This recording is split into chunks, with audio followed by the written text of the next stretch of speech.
ನಮಸ್ಕಾರ. ಮಣಿ times YouTube ಚಾನಲ್ಗೆ ನಿಮಗೆಲ್ಲರಿಗೂ ಸ್ವಾಗತ. ಇಂದು ನಾನು ನಿಮಗೆ ಹೊಸ ಒಂದು ವಿಚಾರವನ್ನು ಹೇಳಬೇಕೆಂದಿದ್ದೇನೆ.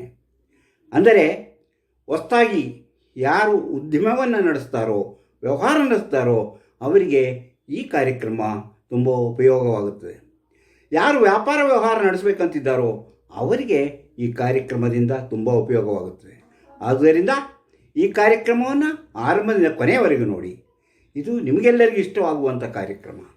ಇಂಥ ಕಾರ್ಯಕ್ರಮಗಳು ಮಾಣಿಯ ಟೈಮ್ಸ್ ಯೂಟ್ಯೂಬ್ ಚಾನಲಲ್ಲಿ ಆಗಾಗ್ಗೆ ಬರ್ತಾ ಇರುತ್ತದೆ. ಆದ್ದರಿಂದ ಇದೆಲ್ಲ ಕಾರ್ಯಕ್ರಮವನ್ನು ನೀವು ಪ್ರಾರಂಭದಿಂದ ಕೊನೆಯವರೆಗೆ ನೋಡಿದರೆ ನಿಮ್ಮ ಜೀವನಕ್ಕೆ ನಿಮಗೆ ತುಂಬ ಅನುಕೂಲವಾಗುತ್ತದೆ. ಅಂದರೆ ಇವತ್ತಿಂದು ಲಾಭದಾಯಕ ಉದ್ಯಮವನ್ನು ಹೇಗೆ ನಡೆಸ್ಕೊಂಡು ಹೋಗಬೇಕು, ಅದನ್ನು ನಡೆಸಲು ಏನು ಮಾಡಬೇಕು, how to build a profitable business. ಈ ಕಾರ್ಯಕ್ರಮ ನಿಮಗೆ ಇಷ್ಟ ಆದರೆ ಈಗಲೇ ಲೈಕ್ ಮಾಡಿ, ಶೇರ್ ಮಾಡಿ. ಹಾಗೆಯೇ ಈ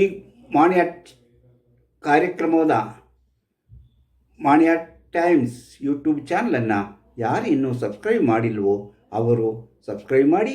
ಹಾಗೆ ಅಲ್ಲಿ ಕಾಣುವ ಗಂಟೆ ಚಿಹ್ನೆಯನ್ನು ಒಮ್ಮೆ ಕ್ಲಿಕ್ ಮಾಡಿದರೆ ನಿಮಗೆ ಈ ಎಲ್ಲ ಕಾರ್ಯಕ್ರಮಗಳು ನೋಟಿಫಿಕೇಷನ್ ಮೂಲಕ ನಿಮ್ಮ ಮೊಬೈಲಿಗೆ ಬರುವುದರಿಂದ ಯಾವ ಕಾರ್ಯಕ್ರಮವೂ ಮಿಸ್ ಆಗೋದಿಲ್ಲ. ಹಾಗೆ ಹೇಗೆ ಲೈಕ್ ಮಾಡೋದು? ಅಲ್ಲಿ ಹೆಬ್ಬೆಟ್ಟೆತ್ತಿದಂಥ ಒಂದು ಚಿಹ್ನೆ ಈ ವಿಡಿಯೋದ ಕೆಳಗಡೆ ಕಾಣಿಸುತ್ತೆ, ಅದನ್ನು ಒಮ್ಮೆ ಕ್ಲಿಕ್ ಮಾಡಬೇಕು.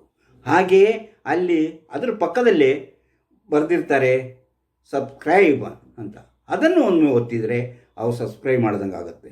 ಆಮೇಲೆ ಅಲ್ಲೇ ಪಕ್ಕದಲ್ಲಿ ಒಂದು ಗಂಟೆಯ ಚಿಹ್ನೆ ಬರುತ್ತೆ, ಅದನ್ನು ಕ್ಲಿಕ್ ಮಾಡಿದರೆ ನಿಮ್ಮ ಮೊಬೈಲಿಗೆ ಈ ಕಾರ್ಯಕ್ರಮಗಳ ಎಲ್ಲ ವಿಡಿಯೋಗಳ ನೋಟಿಫಿಕೇಷನ್ ಮೂಲಕ ಬರುತ್ತದೆ. ಆದ್ದರಿಂದ ನಿಮ್ಮ ಪ್ರೋತ್ಸಾಹ, ನಿಮ್ಮ ಸಹಕಾರವನ್ನು ಕೇಳುತ್ತಾ ಇಂದಿನ ಈ ಕಾರ್ಯಕ್ರಮದ ವಿಷಯವನ್ನು ನಾನು ನಿಮ್ಮ ಎದುರಿನಲ್ಲಿ ಮಂಡಿಸುತ್ತಿದ್ದೇನೆ. ಅಂದರೆ ಈ ಕಾರ್ಯಕ್ರಮ ಪೂರ್ತಿಯಾಗಿ ನೋಡಿ, ಆರಂಭದಿಂದ ಕೊನೆಯವರೆಗೆ ನೋಡಿ. ಹಾಗೆ ನಿಮ್ಮ ಅಭಿಪ್ರಾಯಗಳನ್ನು ಕಾಮೆಂಟ್ ಬಾಕ್ಸಲ್ಲಿ ಹಾಕಿ, ಅದನ್ನು ಮರಿಬಾರದು ಅಂತ ಹೇಳ್ತಾ ಈ ಕಾರ್ಯಕ್ರಮವನ್ನು ನಿಮಗಾಗಿ ನಾನು ಪ್ರಸ್ತುತಪಡಿಸುತ್ತಿದ್ದೇನೆ. ಉತ್ತಮವಾದ ಕಾರ್ಯಕ್ರಮ ತಯಾರಿಸಲು ನಿಮ್ಮೆಲ್ಲರ ಉತ್ತಮವಾದ ಸಹಕಾರ, ಸ್ನೇಹ, ಆತ್ಮೀಯವಾದ ಸಹಕಾರ ಎಲ್ಲವನ್ನು ನಾನು ಇವತ್ತು ಕೇಳುತ್ತಿದ್ದೇನೆ. ಈ ಕಾರ್ಯಕ್ರಮಕ್ಕೆ ಬರುವ ಮೊದಲನೇದಾಗಿ ಬಾರಿಯರ್ಸ್ ಟು ಇಂಟ್ರೆಸ್ಟ್. ಯಾವನು ಈ ಒಂದು ಉದ್ಯಮವನ್ನು ಆರಂಭಿಸಬೇಕು, ನಡೆಸಿಕೊಂಡು ಹೋಗಬೇಕು ಅಂತ ಆಸೆ ಪಡ್ತಾನೋ ಅವನಿಗೆ ಮೊದಲನೇದಾಗಿ ಅದರಲ್ಲಿ ಆಸಕ್ತಿ ಇರಬೇಕು, ಇಂಟ್ರೆಸ್ಟ್ ಇರಬೇಕು. ಅಂಥವನು, ಎಲ್ಲರಿಗೂ ಎಲ್ಲ ಕೆಲಸಗಳು ಇಂಟ್ರೆಸ್ಟ್ ಇರೋದಿಲ್ಲ, ಎಲ್ಲ ವ್ಯಾಪಾರದಲ್ಲೂ ಇಂಟ್ರೆಸ್ಟ್ ಇರೋದಿಲ್ಲ. ಆದ್ದರಿಂದ ಅವನಿಗೆ ಇಷ್ಟವಾದಂತಹ ಒಂದು ಉದ್ಯಮವನ್ನು ಅವನು ಆಯ್ಕೆ ಮಾಡ್ಕೊಬೇಕು. ಅದು ಫಸ್ಟ್ ನಮ್ಮ ಇಂಟ್ರೆಸ್ಟ್ ಯಾವುದರಲ್ಲಿದೆ, ನಮ್ಮ ಆಸಕ್ತಿ ಯಾವುದರಲ್ಲಿದೆ ಎಂಬುದನ್ನು ನಾವು ತಿಳ್ಕೊಂಡು ನಾವು ಅದನ್ನು ಆರಂಭಿಸಬೇಕು. ಅದಕ್ಕೆ ಏನು ಹೇಳ್ತೀವಿ? ಬ್ಯಾರಿಯರ್ಸ್ ಟು ಇಂಟ್ರೆಸ್ಟನ್ನು ನಾವು ಫಸ್ಟ್ ತಿಳ್ಕೊಬೇಕು, ನಮ್ಮ ಆಸಕ್ತಿ ಯಾವುದರ ಕಡೆ ಇದೆ ಅಂತ. ಅದಾದಮೇಲೆ ಸ್ಟ್ರೆಂತ್ ಆಫ್ ದಿ ಸಪ್ಲೈಯರ್ಸ್ ಹಂಗಂದ್ರೆ ಏನು? ನಮಗೆ ಕಚ್ಚಾ ಮಾಲುಗಳನ್ನು, ರಾ ಮೆಟೀರಿಯಲ್ಸನ್ನು ಯಾರು ಸಪ್ಲೈ ಮಾಡ್ತಾರೋ ಅವರು ಎಷ್ಟರ ಮಟ್ಟಿಗೆ ಸ್ಟ್ರೆಂತ್ ಆಗಿದ್ದಾರೆ, ಅವರು ಆರ್ಥಿಕವಾಗಿ ಎಷ್ಟರ ಮಟ್ಟಿಗಿದ್ದಾರೆ, ಅವರು ನಾವು ಕೇಳಿದಷ್ಟು ರಾ ಮೆಟೀರಿಯಲ್ನ ಅಥವಾ ವಸ್ತುಗಳನ್ನು ನಮಗೆ ಕೊಡಲು ಶಕ್ತಿವಂತರಾಗಿದ್ದಾರೆಯೇ, ಅವರ ಶಕ್ತಿ ಅದಕ್ಕೆ ಸಾಕತ್ತಾಗಿದೆ, ನಮ್ಮ ಉದ್ಯಮವನ್ನು ಅಡೆತಡೆಗಿಲ್ಲದೆ ನಡೆಸಿಕೊಂಡು ಹೋಗಲು ಸಾಕಷ್ಟು ವಸ್ತುಗಳನ್ನು ಅವರು ಸಪ್ಲೈ ಮಾಡ್ತಾರೆಯೇ, ಅಥವಾ ನಮ್ಮ ವ್ಯವಹಾರಕ್ಕೆ ಸಾಕಷ್ಟು ವಸ್ತುಗಳನ್ನು ಅವರು ಸಪ್ಲೈ ಮಾಡ್ತಾರೆಯೇ ಎಂಬುದನ್ನು ಫಸ್ಟ್ ಅವ್ರನ್ನ ತಿಳ್ಕೊಂಡಿರಬೇಕು. ಅಂದಮೇಲೆ ಅವರ ಜೊತೆಗೆ ನಾವು ನಮ್ಮ ವ್ಯವಹಾರವನ್ನು ಕುದುರಿಸ್ಕೊಬೇಕು. ಆಮೇಲೆ ಸ್ಟ್ರೆಂತ್ ಆಫ್ ದಿ ಸಪ್ಲೈಯರ್ಸ್ ಆದಮೇಲೆ ಏನು ಮಾಡ್ತೀವಿ? Existing market competition.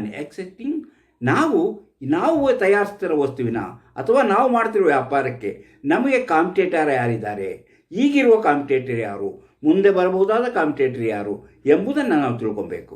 ಅವರಿಗೆ ತಕ್ಕಂತೆ ನಾವು ನಮ್ಮ ವಸ್ತುಗಳ ಗುಣಮಟ್ಟವನ್ನು ಅಥವಾ ನಮ್ಮ ವ್ಯಾಪಾರದ ರೀತಿಯನ್ನು ಕಸ್ಟಮರಿಗೆ, ಅಂದರೆ ನಮ್ಮ ಗ್ರಾಹಕರಿಗೆ ಇಷ್ಟವಾಗುವ ರೀತಿಯಲ್ಲಿ ನಾವು ಅದನ್ನು ಬದಲಾಯಿಸ್ಕೊಬೇಕು. ಅಂದರೆ ಈಗಿರುವಂತಹ ನಮ್ಮ ಕಾಂಪಿಟೇಟರ್ ಯಾರು, ಮುಂದೆ ಬರಬಹುದಾದ ಕಾಂಪಿಟೇಟರ್ ಯಾವುದು, ಇದನ್ನೆಲ್ಲವನ್ನು ನೋಡಿಕೊಂಡು ನಮ್ಮ ವ್ಯವಹಾರದ ಗುಣಮಟ್ಟದಲ್ಲಿ ನಾವು ಸಾಕಷ್ಟು ಬದಲಾವಣೆಯನ್ನು ತಂದು ಅದನ್ನು ಕಾಂಪಿಟೇಟ್ ಆಗಿ ಮಾಡೋಕ್ಕೆ ಸಾಧ್ಯತೆ ಇರುವಂಥದ್ದನ್ನು ನಾವು ಆಯ್ಕೆ ಮಾಡ್ಕೊಬೇಕು. ಆಮೇಲೇನು numbers of buyers and their powers. ನಾವು ಉತ್ಪಾದನೆ ಮಾಡುವಂಥ ವಸ್ತುಗಳನ್ನು ಕೊಂಡುಕೊಳ್ಳುವ ಜನರು ಎಷ್ಟಿದ್ದಾರೆ, ಗ್ರಾಹಕರು ಎಷ್ಟು ಜನ ಇದ್ದಾರೆ, ಅವರು ಎಷ್ಟರ ಮಟ್ಟಿಗೆ ಅದರ ಬೇಡಿಕೆ ಇಟ್ಕೊಂಡಿದ್ದಾರೆ, ಅವರು ಅದು ಬೇಕೇ ಬೇಕು ಅಂತ ಅವರ ಜೀವನದಲ್ಲಿ ಎಷ್ಟನ್ನು ಅವರು ಪಡೆದುಕೊಳ್ಳಲು ಸಕ್ತರಿದ್ದಾರೆ, ಆರ್ಥಿಕವಾಗಿ ಅವರ ಸ್ಥಿತಿಗತಿ ಏನು, ಆ ಜನಗಳಿಗೆ ನಿಜವಾಗಲೂ ಇದರ ಬೇಡಿಕೆ ಅವಶ್ಯಕತೆ ಇದೆಯೇ ಎಂಬುದನ್ನು ನಾವು ತಿಳ್ಕೊಬೇಕು. ನಾವು ವಸ್ತುಗಳನ್ನು ಉತ್ಪಾದನೆ ಮಾಡಿ ಅದನ್ನು ಕೂಡಿ ಹಾಕಿ, ಅಥವಾ ನಾವು ವ್ಯಾಪಾರ ಶುರು ಮಾಡಿ ಆ ವ್ಯಾಪಾರಕ್ಕೆ ಬಂಡವಾಳವೂ ಹಾಕಿ ಎಲ್ಲ ವಸ್ತುವನ್ನು ತಂದಿಟ್ಟು ಅಲ್ಲಿ ಗ್ರಾಹಕರೇ ಇಲ್ಲದ ಮೇಲೆ ನಾವು ವ್ಯಾಪಾರ ಮಾಡುವುದಾದರೆ ಹೇಗೆ, ಅದರಲ್ಲಿ ಲಾಭ ಬರುವುದಾದರೆ ಹೇಗೆ?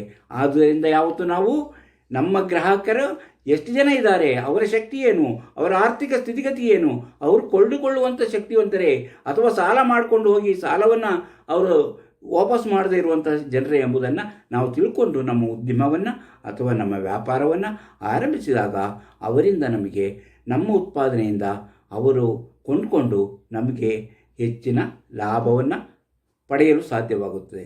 ಇಲ್ಲದಿದ್ದರೆ ನಮ್ಮ ವ್ಯವಹಾರಕ್ಕೆ ಯಾವ ಭವಿಷ್ಯವೂ ಇರೋದಿಲ್ಲ ಎಂಬುದನ್ನು ತಿಳ್ಕೊಬೇಕು.